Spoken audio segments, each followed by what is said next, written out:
Matrix Reimprinting. Okay, so it is EFT. Okay. We're using the EFT sequence. It's just that there's a new client that's the focus of attention now.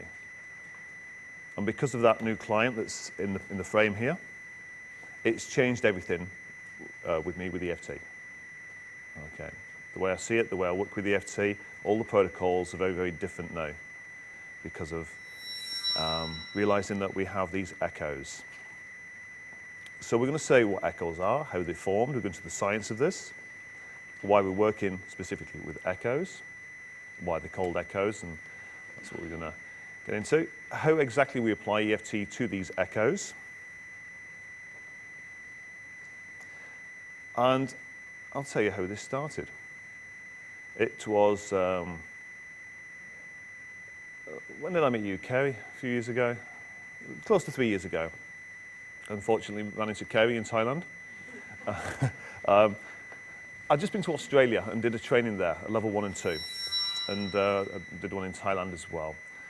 And there was, on a course, there was a lady that every day, on day 1, she tried to go and work with a particular issue, and she couldn't, because every time she tapped, something else came in, and she didn't want to deal with that. And she was getting more and more distraught over the first day, the second day. Same thing would happen. She'd try to work with this. You all know this with your clients. They think we were working here, you end up over here, because that's more pressing, more urgent. You see this all the time. And that was happening on the course. By the end of the second day, she was really distraught. The third day, she came and said, like, you know, I know I've got to deal with this. So being the gentle person I am, I said, well, let's deal with it in front of everybody else. So, and she said, oh. And I said, it's okay, we can work blind on it. We'll go in gently and can work blind, so you don't have to talk about it, but at least you can deal with that. So we started working on it, and it was to do with a self and a father. And we got to a certain point, and she was really anxious. And I said, like, you can see what's happening in the picture right now? I was just getting to look at the picture, then we could, just normal EFT techniques, to see what came up, and then we could tap on that.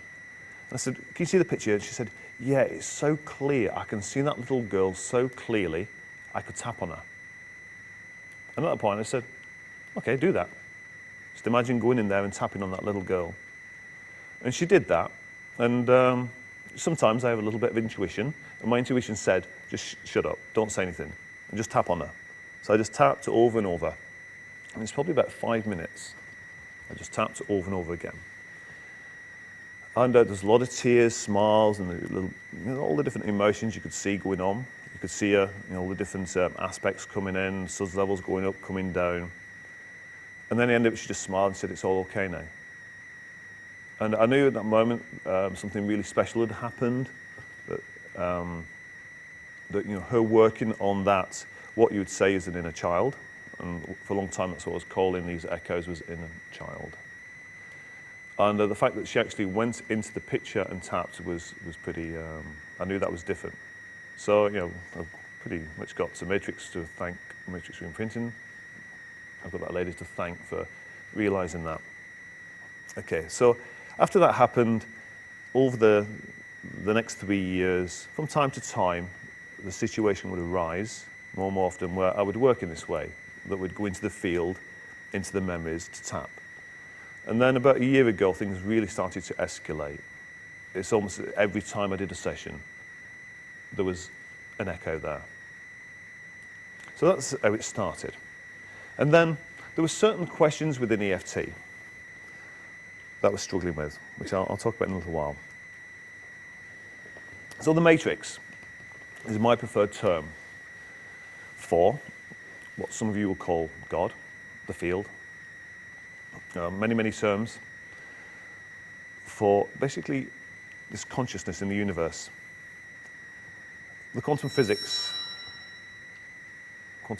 Max Planck in the 40s, he came out with a statement that just really shocked the whole scientific community when he said that there's a matrix of energy that connects everything in the physical world. It's a blueprint. So first of all, you have this energetic blueprint, and from that eventually everything arises. Everything that's in our universe first started off as this energy. And the more concrete the energy becomes, it becomes from waves to molecules to eventually like ourselves, like chairs, like carpets, like Ollie and Sam and everything else. But it all starts with an energetic blueprint. And these basic molecules, these strings of energy that on a subatomic level are the consciousness that's just waiting to be kind of written on and have information. Does that make sense? Okay. So I love the title Matrix rather than field or anything else. When I was talking to Bex, trying to come up with a title for this work, at one stage it was going to be called Field Reimprinting. But then I had a mental picture of a linesman and a football ground with one of them little machines that they go up and down, and they're reimprinting the lines. So I thought, no, that doesn't work for me too well. And I love the word matrix, and so not to get confused with the film The Matrix, although in a roundabout way it's the same theory. It's the same theory. Okay, so some of the scientists, Greg Braden. I like some of his quotes here. I'm sure many of you have read Greg Braden. If you've not, do so, because his work is wonderful. Okay, so he says there's a field of energy that connects everything. So we're talking about this matrix. And this field plays a container, a mirror for our beliefs. So whatever we believe is put out into the matrix. And that belief is going to be reinforced by our experience. Many of you, I'm sure, already are there and understand this and believe this, and so we're talking law of attraction, bringing all that kind of understanding into this. It feels holographic. Every part is connected to every other part. We're all connected. All the great avatars, the gurus throughout time have all said we're all connected through this energy. We're just one energy. And also, I think in this day where we're at right now, in the evolution of mankind, we are at a real turning point. We all sense this, don't we? That right now, it's a crucial time in evolution. Those of you, like the main understanding of 2012, the biblical revelations, and we sense this going on. There's a great time of Notre Dame's work, many other people throughout history. And we're at that time right now. And I think understanding this unity, we've got to come to understand we're all connected. And so on one side, people like you here that realize this, and we're all looking at helping other people connect.